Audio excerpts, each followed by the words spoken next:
Boa noite a todos. Eu gostaria de dizer que é um prazer imenso estar aqui e poder compartilhar, de alguma maneira, algum conteúdo com todos e todas. Eu agradeço imensamente a assistência e quero estender um cumprimento especial ao professor Luiz Leles.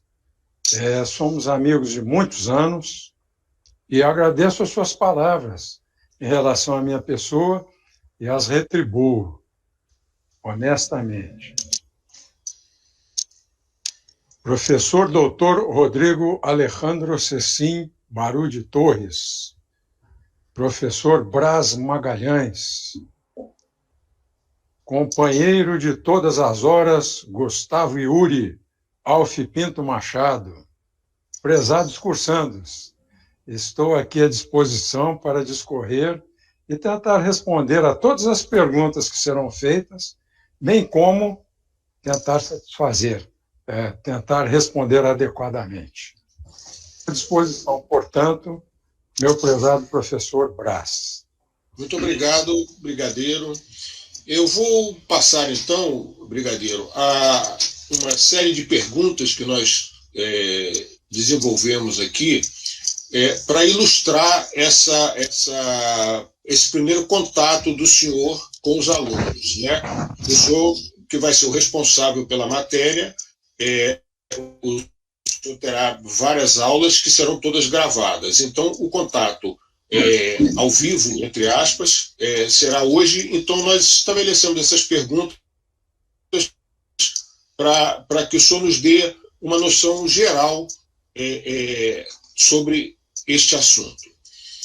Então, a primeira pergunta seria: quais os desafios das Forças Armadas na segurança nacional? É uma pergunta bem complexa, professor, bem complexa. Sim. O termo segurança nacional, ele tem algumas definições, mas todas são semelhantes, que dizem todas que é assegurar a todos e em todos os lugares, a todo tempo e em todas as circunstâncias, a integridade do território nacional, a proteção da população e do nosso patrimônio, a preservação dos interesses do nosso Estado contra qualquer tipo de ameaça, sejam elas internas ou externas. Então, professor, diante desse conceito, eu vejo na parte interna a situação particular da segurança pública do Brasil.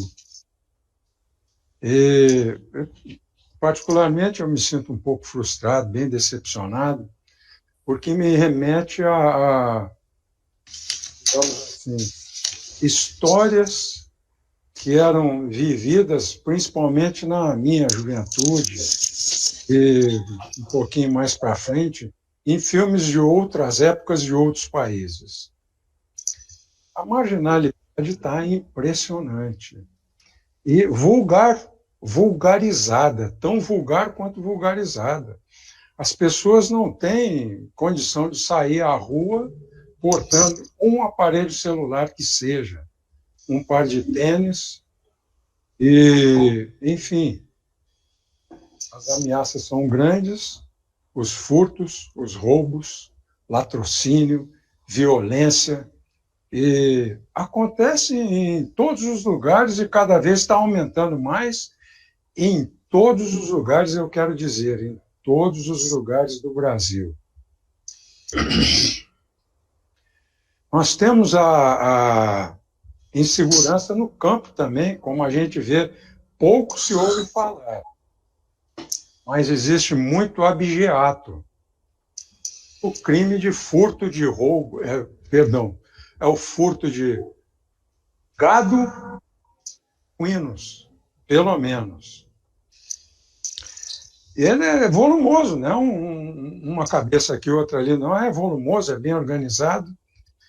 Enfim, por que razão fazem, não sei. Os caminhões de transporte de todos os produtos produzidos no Brasil são alvo de assalto. E todo mundo sabe onde acontece e por que acontece. Assalto a banco, principalmente nessa nova modalidade, que a gente vê em determinadas cidades, onde a cidade é dominada, aterrorizada. E o narcotráfico é uma coisa tão ostensiva que ele é feito em vias públicas sem repressão. Vários lugares, desde os mais importantes até os lugares mais modestos. Nós ainda temos uma agricultura que ela desperta de muita gente. Isso como eu posso dizer, fator de preocupação, que alguns países podem se ver ameaçados por não conseguir atingir a nossa concorrência. A nossa concorrência, orgulho nosso, foi fruto, esse é o nosso orgulho, foi fruto de pesquisa brasileira, pesquisa aqui da casa, de gente da casa, dedicada a desenvolver melhores espécies, melhor produção, produtos de qualidade e tudo mais. Da mesma maneira, a agropecuária.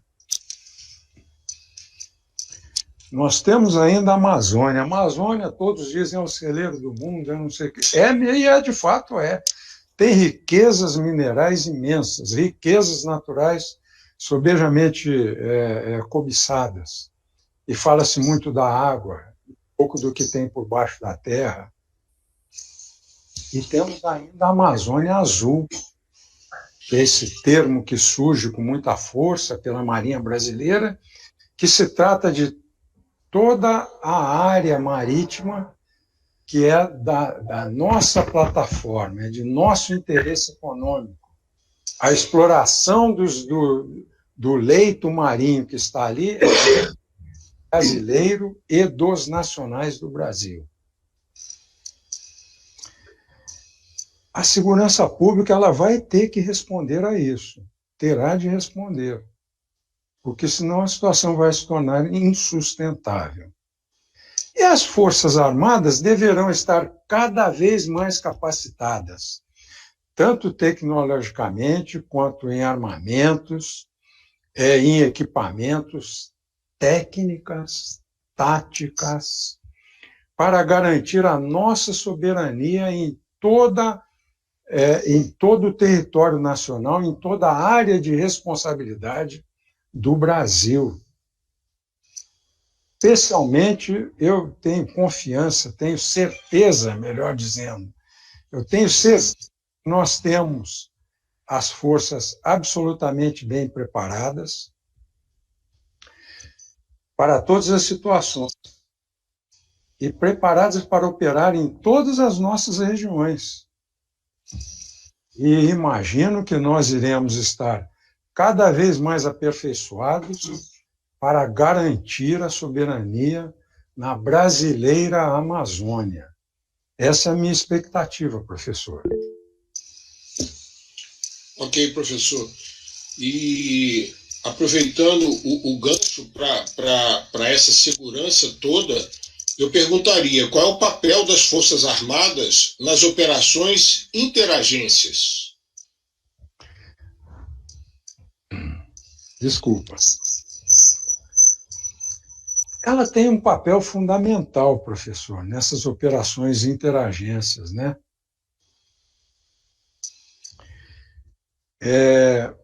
Essas operações, elas são organizadas de maneira que haja uma sinergia entre vários órgãos do Estado e podem também não ser órgãos do Estado, podem ser ONGs, por exemplo, voluntários, e órgãos de outros países também poderão participar. De sorte que o mais importante nessas operações é que haja colaboração, porque cada instituição participante, cada órgão participante, cada entidade participante têm uma especialização. E certamente são os melhores naquelas especializações. As Forças Armadas entram num rol muito importante porque tem um equipamento bastante favorável para isso, digamos que até suficiente para fazer frente a todas as necessidades. São organizadas em termos de planejamento, são bem preparadas para qualquer execução de qualquer missão, até essas missões são treinadas. Tem uma estrutura logística, uma doutrina logística, que é o mais importante, muito bem estabelecida e testada em várias ocasiões. E está presente em todo o território nacional, nos desdobramentos, cada unidade militar que tem em todos os territórios nacionais, somam-se as forças policiais, que são estaduais, as polícias civis e outros institutos federais, como a Polícia Federal, como a Polícia Rodoviária Federal também, a Receita Federal, que, dependendo do tipo de operação, ela é extremamente importante. Então, o papel das Forças Armadas soma e contribui sobremaneira com todos os demais meios e interage de maneira amigável e colaborativa, e há uma troca de energia. É muito importante. E existem vários tipos de operações e interagências. Em algumas, prepondera a presença das Forças Armadas ou a atuação das Forças Armadas, como, por exemplo, nos casos de vigilância da fronteira, como se faz periodicamente a Operação Ágata, que ela trata de patrulhar as fronteiras do sul, do extremo sul do Brasil, até o extremo norte do Brasil. São operações maravilhosas, eu já tive a oportunidade de participar quando estava na ativa ainda. As demais agências interagem no sentido, por exemplo, de dar continuidade a algum crime que tenha sido detectado. E, enfim, a atuação das Forças Armadas sempre será preponderante e sempre será colaborativa com as demais agências que participam das operações, professor. Obrigado, Major Brigadeiro. Bom, vamos agora para fora do Brasil. Vamos falar um pouco da importância da participação brasileira nas operações de paz. Professor, essa pergunta é maravilhosa. Ela nos enche de orgulho, principalmente a mim, que tenho um grande amor pelo Brasil e uma admiração muito grande por essas pessoas que fazem as operações de paz. O Brasil, ele participa das operações de paz desde o começo, isso tem muitos e muitos anos. E é tão importante o Brasil para a comunidade internacional de nações que essa comunidade fez 72 operações de paz. 72. Dessas 72, o Brasil participou de 40. De sorte que se estabeleceu uma confiança muito grande no país, porque ele participa para resolver e não por outros interesses. Tem um aspecto muito importante, que nós podemos demonstrar, nós, os brasileiros, dessas operações participam militares, policiais civis, bombeiros militares e outros civis. Já participaram mais de 42 brasileiros, militares e civis, dessas operações. E eles interagem com pessoas de vários países, e os outros países conhecem a nossa competência. Isso é fundamental. E cada vez mais vão sendo conhecidos por resolver os assuntos, pela maneira como agem, que são guindados para os postos chaves das operações, como os estados-maiores, etc. Porque realmente são competentes. Tem ainda um detalhe importante nessas ações, porque no caso dos militares, certamente os militares de outros países começam a perceber a nossa capacidade. Percebem convivendo, provando, ladeando e vendo a competência. É estimável. Então, sempre que alguém quiser, de alguma maneira, se opor ao nosso país, esse alguém vai obter a resposta dele. Eles são competentes. Essa nossa participação, eu diria que ela se mostra tão eficiente que, por exemplo, nós tivemos o caso praticamente recente do general Santos Cruz. Ele foi comandante da Força de Paz no Haiti. Teve um papel fundamental, porque a situação no Haiti era muito complicada, e ele teve um papel fundamental para estabelecer a paz no Haiti. Por causa dessa competência, algum tempo depois, ele foi convocado para chefiar a missão de paz no Congo. Depois ele passou para a reserva, etc.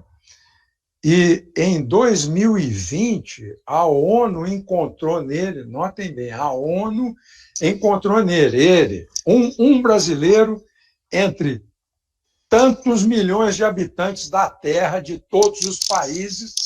Não, tem que ser aquele brasileiro, o general Santos Cruz.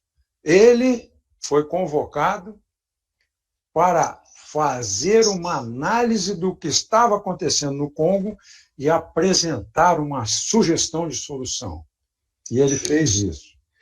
Então, a nossa participação nas missões de paz é fundamental, devem ser muito, muito comentadas, porque para nós brasileiros é motivo de orgulho. Nós somos bons no que fazemos. Obrigado. A próxima pergunta: o que esperar no futuro para as Forças Armadas brasileiras em termos de formação, tecnologia e emprego?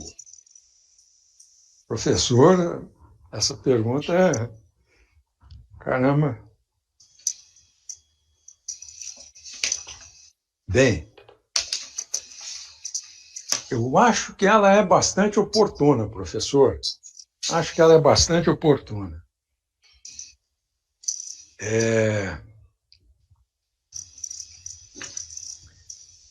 Nós estamos passando por uma pandemia que está colocando incríveis restrições pessoais para todos nós. E essa pandemia, ela também teve reflexo dentro das instituições que não podem parar de trabalhar, como, por exemplo, as Forças Armadas, que é o que o senhor pergunta, não é isso? Uhum. Eu me lembro que, ainda quando eu era comandante da Unifa, a Unifa é a Universidade da Força Aérea. Ela tem um campus, ela tem um curso de pós-graduação em mestrado e estava propondo doutorado. Ela é muito bem pontuada no MEC, método de pós-graduação também. CAPES, muito bem pontuada no CAPES. E nós começamos naquela ocasião, por uma assessoria muito, muito competente que eu tinha, o ensino à distância e pós-graduação. Estamos aí falando de 2013, 2014. Este ensino à distância virou realidade nos tempos de pandemia, de sorte que eu acredito que os cursos de pós-formação das Forças Armadas, se já não são completos, tenho certeza que da Força Aérea ainda não são completos, passarão a ser completos e terão um percentual significativo dos seus currículos feitos à distância. E esses cursos serão tanto em nível de oficiais, como em nível de graduados também.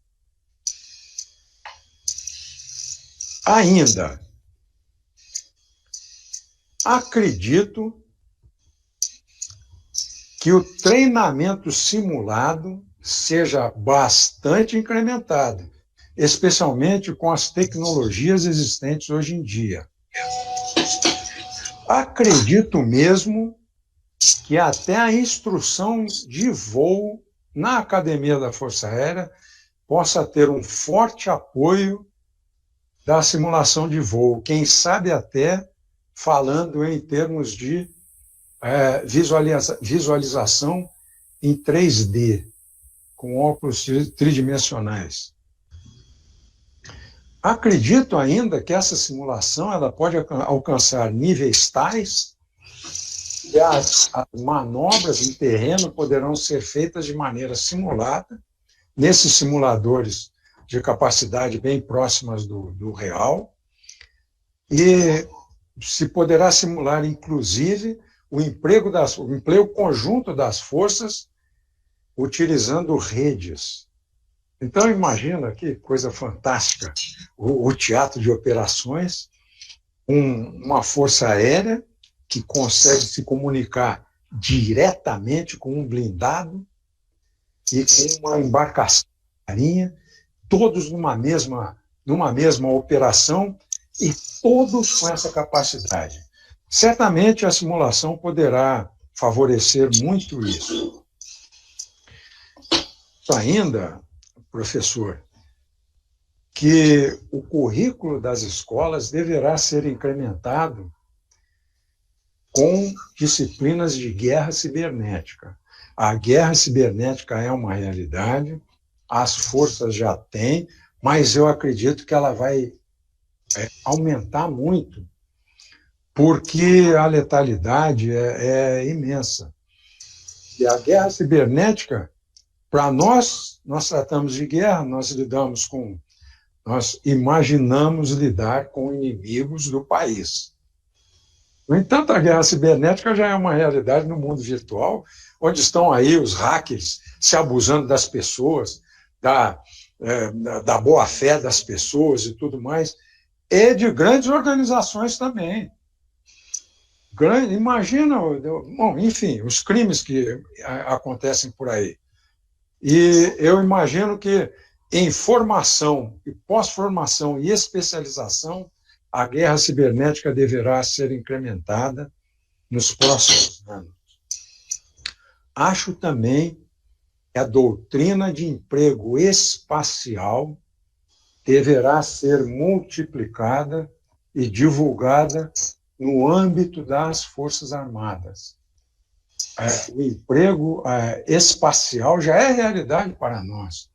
Nós temos um centro de controle espacial, matéria que trataremos mais à frente, mas vamos passando, só citando, que controla os satélites de interesse do Brasil. Eu acho que nós inclusive, já fazemos satélites e deveremos, eu espero que se conclua o projeto do veículo lançador de satélite. Em tecnologia, professor, eu volto nos meios de combate cibernético. Eles deverão ser muito incrementados. São meios de defesa, de proteção e de ataque também. Eu acho que o emprego de mísseis deverá aumentar muito, especialmente dentro da força terrestre. A artilharia de mísseis deverá crescer em capacidade e em poder, acredito. E os VANT são veículos aéreos não tripulados. Assim aqui no Brasil se fala, VANT. Nós todos conhecemos como drones, mas são VANTs, veículos aéreos não tripulados. terrivelmente incrementados em todas as forças. Tanto esses vantes que nós vemos em uso nas ruas, ou que nós mesmos poderemos ter em casa, quanto de uso militar. A Marinha já está fazendo seus ensaios para uso de vante. Nós vimos recentemente, numa missão de patrulha, no mar do Nordeste do Brasil, o emprego de vantes simples. O Exército faz uso de vantes. A Força Aérea está incrementando a doutrina de vantes de uma maneira assim, excepcional. Inclusive, fez um convênio com a Embraer para a Embraer produzir um vante de classe superior. Ele pode ser supersônico, ele pode voar fora do alcance dos radares, digamos, 80 mil pés. Imagine-se o que seja 80 mil pés. Dá mais de 20 mil metros de altura, mais de 20 quilômetros de altura. Veloz. A Força Aérea ainda, ela irá incrementar veículos hipersônicos, que é o que se persegue hoje em dia. Enfim, professor, eu acho que isso será o emprego do futuro. E o senhor ainda perguntou de um emprego das forças, né? Sim. Nós vemos a nossa Força Naval com uma capacidade excepcional a finalmente chegar, está tão próximo. Que coisa maravilhosa. O submarino nuclear convencional. Isso dá um poder para o país, uma capacidade incrível de dissuasão. A Força Aérea, a Marinha do Brasil, eu imagino também que irá envidar muitos esforços para implantar a Esquadra do Norte, que já há tempos faz falta. Eu, nos meus sonhos nacionais, eu imaginava que nós deveríamos ter a Esquadra do Norte, a Esquadra do Nordeste, a Esquadra do Rio de Janeiro e a Esquadra do Sul, na minha cabeça. Mas imagino que a Esquadra do Norte, que é um objetivo da Marinha, ela aconteça. Acho que deverá ser criado um comando conjunto de forças especiais. Serão reunidos os forças especiais das 3 Forças Armadas. Acho que é uma possibilidade. Artilharia de mísseis para o Exército Brasileiro, certamente, né? Mas os fuzileiros navais também usam esses mesmos armamentos. E que as operações de selva deverão ser terrivelmente incrementadas, com desenvolvimento de novas táticas e novas técnicas. É o que eu imagino, professor. Obrigado, professor. A Marinha do Brasil já estará com a sua Esquadra do Norte, assim como o Comando Geral de Fuzileiros Navais já estarão também com o comando lá no Norte.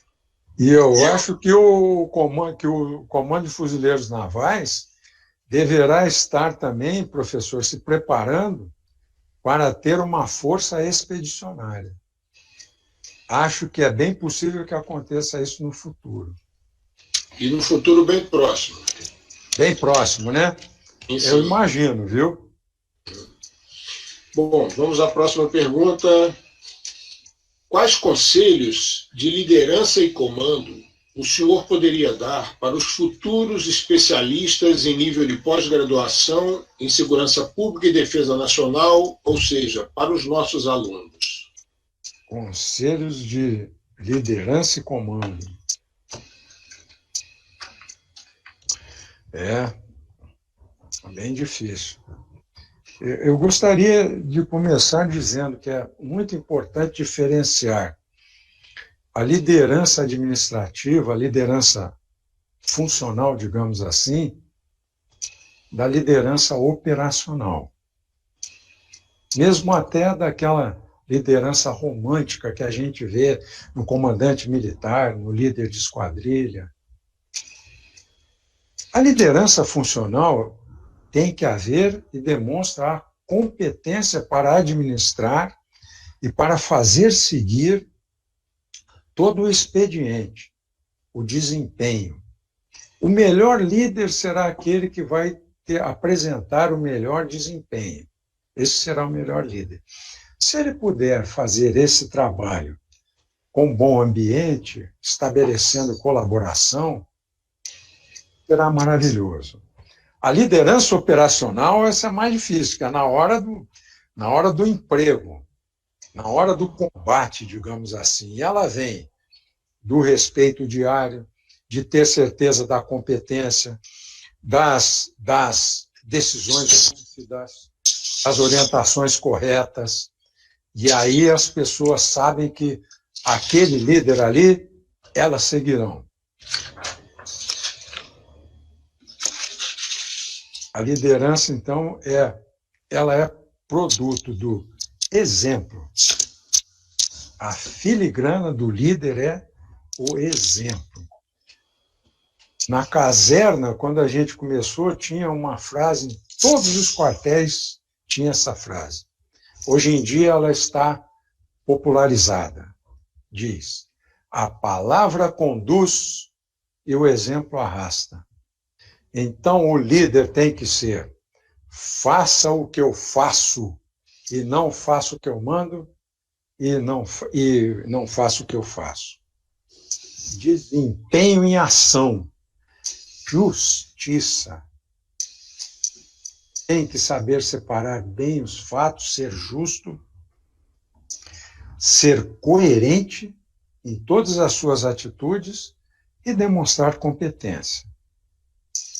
Missão. A missão é muito, mas muito importante, de sorte que o líder tem que perseguir o cumprimento da missão do setor dele, e motivar os seus colaboradores a agirem de maneira persistente em busca do cumprimento dessa missão. Eu tenho que fazer o que a minha missão me determina. Trabalhar em grupo, trabalhar em equipe, isso é uma coisa muito impressionante. Mas melhor do que trabalhar em equipe por trabalhar em equipe, é que o grupo em si, ele formula diversas ideias para que o líder possa aquilatar qual delas é a melhor ou juntar todas as ideias para uma conclusão que certamente será a melhor. E toda decisão tomada em grupo é uma decisão do grupo e não de um só. A respeito disso, eu gostaria de emendar o seguinte: uma vez que a decisão tenha sido tomada em grupo ou não, é muito importante o líder transmitir a consciência para todos que aquela decisão não foi do fulano. Foi ele que quis assim, etc. Como se vê em corredores, em mesas de refeitório e tal. Foi ele que quis. Não. Nós todos temos que fazer isso. Há um provérbio que diz o seguinte, um dito popular, que diz o seguinte: os idiotas criticam pessoas, os inteligentes procuram entender as ideias. É esse o conceito. Manter a equipe unida sempre. E sempre, sempre elogiar todo mundo, do mais graduado ao mais simples. Em público, principalmente. Em público. No entanto, se houver necessidade de orientar alguém que não seja de uma maneira meritória, fazê-lo em particular. Há uma exceção. Se aquilo foi feito em público, então todos precisam saber qual a providência o líder vai adotar. Saber todas as suas atribuições, todas. Conhecer tudo. Trabalhar o melhor possível. Ter autocontrole, isso é dificílimo. Desculpa, autoconhecimento, isso é dificílimo. Quem se conhece consegue trabalhar o seu estado emocional para ter o autocontrole. e sempre se informar. É muito comum, virou uma cultura nossa, escutar alguma coisa e acreditar que aquilo é verdadeiro. Ler um livro e acreditar que aquele livro tem todo o universo de conhecimento. Por favor. Ouviu falar? Aonde? Como? Vamos pesquisar, vamos procurar. Essa teoria aqui é a verdadeira. Ok. Há outras teorias nesse mesmo sentido? Há alguma teoria antagônica? E isso tudo é muito importante. Eu gostaria de dizer também que é muito importante ter uma referência. Alguém, um exemplo. Um exemplo a seguir, ele pode ser real ou pode ser um exemplo que se colheu em livros. O meu grande exemplo, a minha referência sempre foi meu irmão mais velho. E, sobretudo, ter uma religião. Eu sou católico. Em todas as oportunidades que eu tive de comandar, eu tinha uma Bíblia na minha mesa aberta no Salmo 91. Se tiverem curiosidade de saber por que o Salmo 91, consultem-no, que ali está toda a proteção do comandante e de qualquer pessoa. Espero ter respondido, professor. Muito obrigado, Brigadeiro. Bom, e como última pergunta, qual seria uma grande lição de vida que Vossa Excelência gostaria de compartilhar com nossa audiência durante o seu tempo de serviço nos quadros das Forças Armadas? Uma grande lição de vida. Professor, eu diria que, em primeiro lugar, a família. A família sempre estará conosco, sempre. A família sempre nos aceita. A família comemora as nossas vitórias, os nossos acertos e as nossas glórias. A família é o nosso regaço de dificuldade, é o ombro amigo, é o apoio, é o incentivo. A família é muito, muito, muito importante. Nós temos que acompanhar os nossos familiares, procurar participar. Às vezes, as exigências do serviço tomam conta de nós totalmente, mas a gente precisa acompanhar os nossos familiares, saber como eles estão, se precisam de apoio, se a gente percebe que eles precisam de algo, ou simplesmente parar para conversar, dar atenção, elogiar alguma coisa que fazem. A segunda coisa, a amizade. Quando eu era jovem, em Juiz de Fora, eu tinha o pai de um amigo meu, me disse certa vez, ele conversava muito comigo porque sabia que eu gostava de avião e ele era piloto. Aí eu tinha uns 15 anos, ele falou, Gaúcho, as amizades que você está fazendo agora vão ser eternas e as únicas sinceras. Não haverá outras. Sou amigo do Leles até hoje, nós fomos colegas de colégio. Mas nos cursos que a gente faz, nós ganhamos novas amizades sem interesse, porque todos estão ali com um único objetivo. Essas amizades também são eternas. Essas amizades são eternas. Esse aqui é o professor Luiz Leles.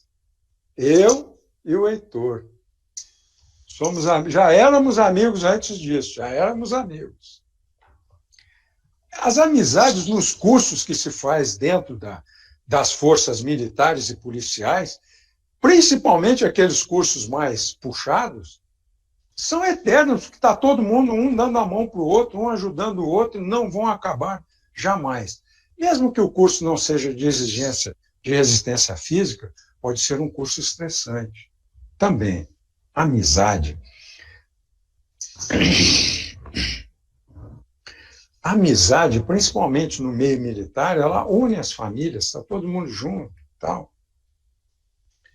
E essa união é fundamental. Às vezes, alguém está ausente, e a família ou os amigos se juntam para apoiar a família daquele que está ausente. Então, nunca se esqueçam, a amizade. O terceiro que eu diria para vocês é a união. O objetivo comum nos faz ter união. Todos devem querer atingir um objetivo que leva à união do grupo. A joia, a pedra preciosa da união é o espírito de corpo. E o espírito de corpo quer dizer, eu me interesso pelo outro, o nosso grupo é o melhor, nós somos unidos, nós... Isso só surge com a união. A união. Dedicação, principalmente no serviço público. Tem que fazer o máximo para honrar cada centavo que o povo brasileiro paga para a gente. Não há nada melhor do que chegar em casa, deitar e dizer, eu cumpri o meu dever hoje. Deixe que alguém diga, ele fez mais do que o dever dele. Deixe para alguém dizer. Era isso que eu gostaria de deixar aqui como as lições que eu tive na minha vida militar. Muito obrigado, Major Brigadeiro Pinto Machado. Eu gostaria, antes de passar a palavra ao nosso diretor, de registrar a presença da professora Carolina D'Angelo Montoli, que será a professora da nossa próxima disciplina, e do professor Fabiano Leite Costa, também professor do nosso MBA. Agora, eu gostaria de passar a palavra ao diretor-geral da Faculdade IMES, professor Luiz César de Aquino Leles, para externar os seus agradecimentos ao professor Major Brigadeiro do Ar, Luiz Antônio Pinto Machado.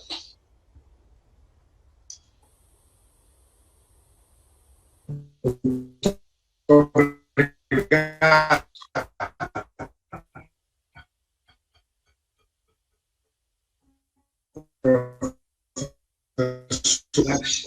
Pela oportunidade ímpar, né? Essa, nós podemos, assim, é como se a gente estivesse tomando um café e falando a respeito dos temas que serão discorridos aí ao longo da disciplina que se iniciará nesses dias próximos, não? Então, o comandante Pinto Machado e seu grupo de cursistas terá aí um trabalho pela frente ao longo das próximas semanas, debruçados em cima, debruçados sobre esse tema do Ministério da Defesa, das ações das Forças Armadas, de ações de interagência, e podendo também repassar essa questão aí do viés brasileiro, do profissional brasileiro nessas ações internacionais que reúnem não só pessoal militar, reúnem profissionais brasileiros também de outras áreas de conhecimento, e temos todos o orgulho em chegarmos a essas comunidades lá no exterior e exercer com toda a nossa brasilidade, toda a nossa brasilidade, que é uma característica também singular do brasileiro, mas exercer a nossa missão com altíssimo nível de resultados, não? Último exemplo disso, a nossa presença na missão de paz, e um exemplo muito recente aqui, interno, numa fronteira divisória, onde nós recebemos aí pessoas alucinadas que atravessaram a fronteira vindo ao Brasil, buscando, primeiramente, comida, primeira busca, e aqui encontraram comida, encontraram acesso à saúde, à educação, encontraram ombros e braços para acolher e vontade brasileira de fazer. Porque somos brasileiros. Né?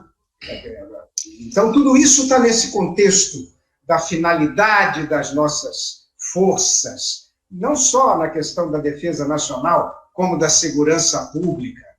Se de um lado a gente vê essa marginalidade crescente que o brigadeiro levantou, que tira a liberdade do cidadão ir à rua, da família ir à rua, ou da família deixar. E quando criança, a gente saía de casa com 8 anos de idade, ia para a escola e voltava.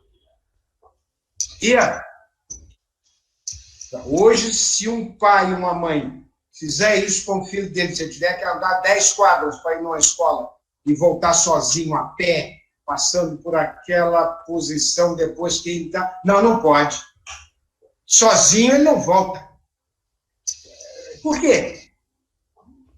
O mundo evoluiu tanto, por que a gente tem que passar por isso? A gente tem que passar por isso e está passando por isso, porque esses praticantes desse crime que assola a tranquilidade da nossa sociedade, ele tem proteção. Lastimavelmente tem proteção. E essa proteção não é dos operadores da segurança. É curioso isso, não? O operador da segurança pública de frente, que é o policial militar, que é o policial civil, notadamente, essas duas carreiras, essas duas funções, ele é o operador da segurança pública, que está lá na ponta. E contra o êxito do trabalho dele, o sistema protege. Humilhante. Já tem 10 para defender o cara que cometeu o crime e tem 1 para defender o policial militar que foi morto na ação. Esse 1 é o irmão dele de farda. Estava ali na hora e viu e presenciou. Mas do outro lado tem dezenas, milhares para defender o bandido. E, lastimavelmente, esse debate precisa ser trazido, precisa ser feito para que a gente encontre... E o ambiente acadêmico é muito interessante para nós fazermos esse debate, porque ele, enquanto ele fica em palanque, é muito simples debatê-lo. A faculdade, a instituição de ensino, o traz para o nível da sociedade, para nós debatermos aqui, no meio acadêmico, com aqueles interessados em discutir esses temas. Porque, de fato, tratar segurança pública e defesa nacional é realmente para poucos, né? Aqueles que têm real interesse nos valores nacionais para serem aqui debatidos. Eu fico muito honrado com a presença de todos a esse evento que marca o início da disciplina, que trata, portanto, do Ministério da Defesa, do Estado-Maior Conjunto das Forças Armadas e das Forças Armadas, seminário esse que será conduzido pelo Major Brigadeiro Eduardo Luiz Antônio Pinto Machado, a quem tive hoje uma honra imensa, volto a insistir, em receber o meu amigo de adolescência, amigo de farda, amigo até hoje, amigo sempre, e, enfim, tenhamos todos muito êxito nos estudos aí que estão por se iniciar. Eu não vou por iniciar-se, eu não vou me alongar, senão nós vamos começar a falar coisas aqui, Machado, que talvez já vá suscitar debates. Então, eu preferi deixar de sua conta, você domina muito mais que eu, obviamente, então está em boas mãos. Sucesso nessa jornada aí com o seminário que está se iniciando. Muito obrigado a todos, de minha parte, pela Faculdade IMES, uma honra ter a todos. Uma boa noite. Muito obrigado, professor. Eu gostaria de convidar agora um aluno do curso para que faça um breve agradecimento, o Marcos Santana. Por gentileza, Marcos. Boa noite a todos mais uma vez. Eu, Marcos Santana, atualmente em Rio Branco, Acre, professor. Quero agradecer em nome da turma Alfa, do curso de pós-graduação em Segurança Pública e Defesa Nacional, ao Major Brigadeiro Luiz Antônio Pinto Machado, brilhante exposição, pelo compartilhar aí do seu vasto conhecimento. Muito obrigado, comandante. Obrigado pelas palavras. Agora passo a palavra ao Brigadeiro Luiz Antônio Pinto Machado para as considerações finais. Pois não. Meu prezado amigo Leles, muito obrigado pela sua bondade, consideração e amizade uma vez mais. Marcos, muito obrigado por suas palavras. Professor Marcos, muito obrigado por suas palavras. Eu espero, de alguma maneira, ter contribuído com a vivência e com algum estudo que eu tive desses temas, principalmente nesses últimos tempos. Estarei sempre à disposição. Certamente a faculdade tem os meus contatos, caso tenham dúvida, precisem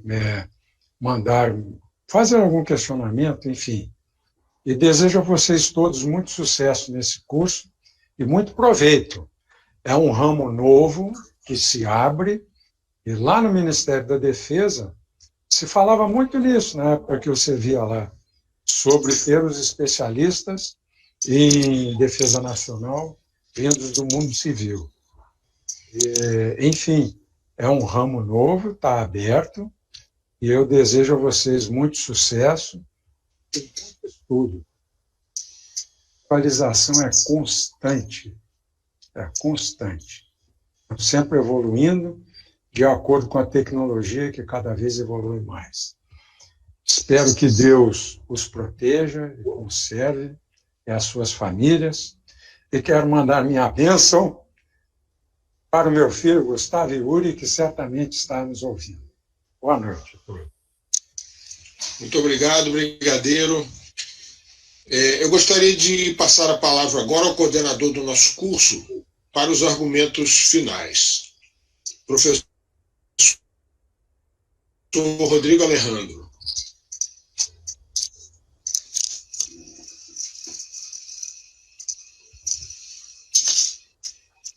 Seu microfone está mudo. Aí, liberou. Me escutam? Sim, agora sim. Obrigado. Bem, excelente palestra, Major Brigadeiro, uma honra muito grande. Nossa, senhor, compartilhando vossa sabedoria, vosso conhecimento. Hoje posso dizer que foi uma pílula daquilo que está por vir, né, nas aulas. As aulas estão em fase de arrematação, né? É o ajuste final para a postagem, porque tem um compliance que é feito, né, para toda a postagem digital atualmente, por conta da legislação. Semana que vem eles estarão no ar, já com os conteúdos. Informo também que as aulas, nós teremos simultaneamente, serão 3 disciplinas, e ocorrerão ao mesmo tempo ali durante esse próximo período agora do mês de junho e julho, 3 a 4 disciplinas. Quero dizer que o conhecimento sobre as Forças Armadas, que será exposto para as senhoras e senhores da sala de aula, sobre o Estado-Maior Conjunto das Forças Armadas e das próprias Forças Armadas, ele é parte necessária para o conhecimento do que é Brasil, do que é o entendimento desses bravos 300 mil brasileiros que se empenham todos os dias, 24 horas por dia, 7 dias da semana, nos quadros do Ministério da Defesa, para dizer exatamente o que o professor Reck diz, para que o nosso mapa seja este. né, para assegurar que o mapa do Brasil seja esse mapa e não outro, né? Uma expressão de poder, que é a expressão militar, importantíssima para a formação das senhoras e senhores, e o Major Brigadeiro Pinto Machado tem dado a sua contribuição, tem colocado no dito popular todo o seu futebol em campo, desses anos que passou pelas academias militares, por essa vida dedicada, desse brasileiro dedicado. Poucos sabem, mas a maioria dos militares saem de casa, os adolescentes, se despedem dos pais, das mães, e hoje chegam aí com esse bastião de experiência, depois de muito ver, tratar e pelejar, né? Como diria Camões, esse ver, tratar e pelejar.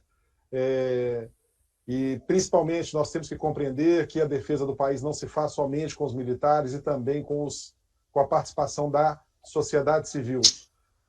Bem, eu gostaria de pedir o Lucas, por favor, projeto. Eu queria conferir ao senhor o seguinte certificado. Lucas, pode projetar o certificado, por favor?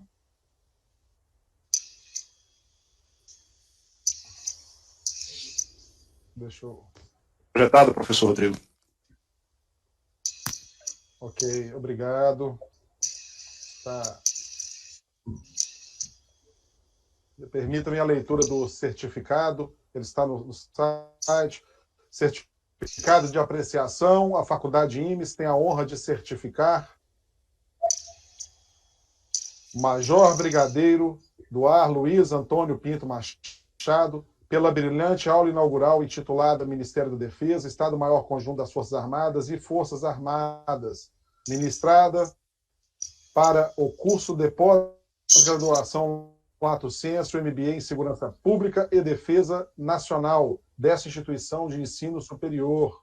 Governador Valadares, Minas Gerais, 26 de maio de 2021. Assina o professor Rodrigo Alejandro Torres, coordenador do curso, e o professor Luiz Leles, diretor-geral da instituição. Muita honra, muito obrigado, professor, pela sua palestra. Os alunos encontrarão o senhor no ambiente online com toda essa sabedoria. Antes de encerrar, professor Braz, sei que o senhor que coordena o tempo aí, nós precisamos de uma explicação do Major Brigadeiro sobre o cenário, que esse é o cenário das aulas.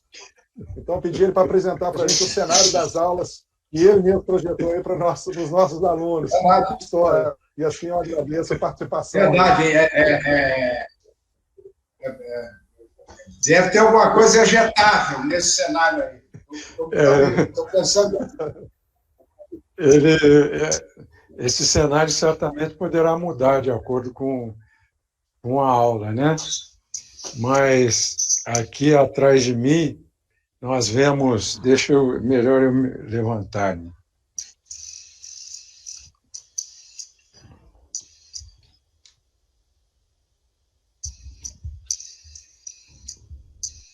Aqui nós temos um helicóptero UH-1H fazendo uma missão de apoio a uma comunidade indígena.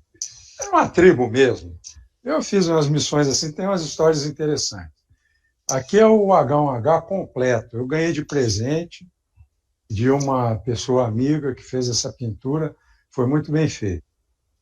Este é o assento ejetável de um Chavante, um avião de caça, instruiu os nossos pilotos de caça por muitos anos, e eu tenho a sorte de ter um assento desse completo. Uma pena que não dá para mostrar ele todo aqui. Esse capacete foi dos primeiros capacetes para se voar avião a jato que o Brasil teve. Ele é de fibra e tem uma lente só.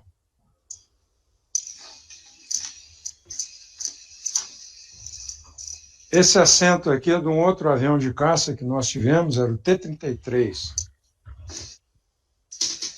T-33, ele foi substituído pelo F-5, depois do final da vida dele, também é um assento ejetável. E esse foi meu último capacete de voo, que eu usei como instrutor de voo e como instrutor de tucano, lá em Natal, no CAT, que tem o símbolo da esquadrilha que eu comandei na Academia da Força Aérea. É uma águia, a esquadrilha se chamava Áquila, a Nobre. É o símbolo do 1º do 8º Grupo de Aviação, que foi o esquadrão que eu comandei em Belém, onde comecei minha carreira. Aqui uma figurinha que eu achei numa banca de jornal, achei bacana para voar com os cadetes. Essa figurinha se chama Pinto Louco. Como meu nome de guerra era Pinto Machado, quando o cadete entrava para voar comigo, certamente ele olhava assim e falava: ih, agora a coisa vai ficar complicada, mas não era nada disso.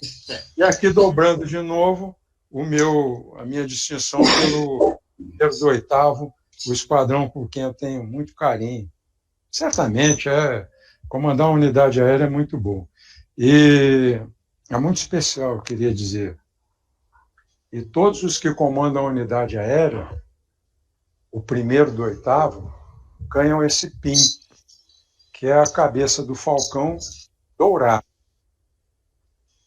Eu sempre uso, quando estou de terno, esse meu PIN.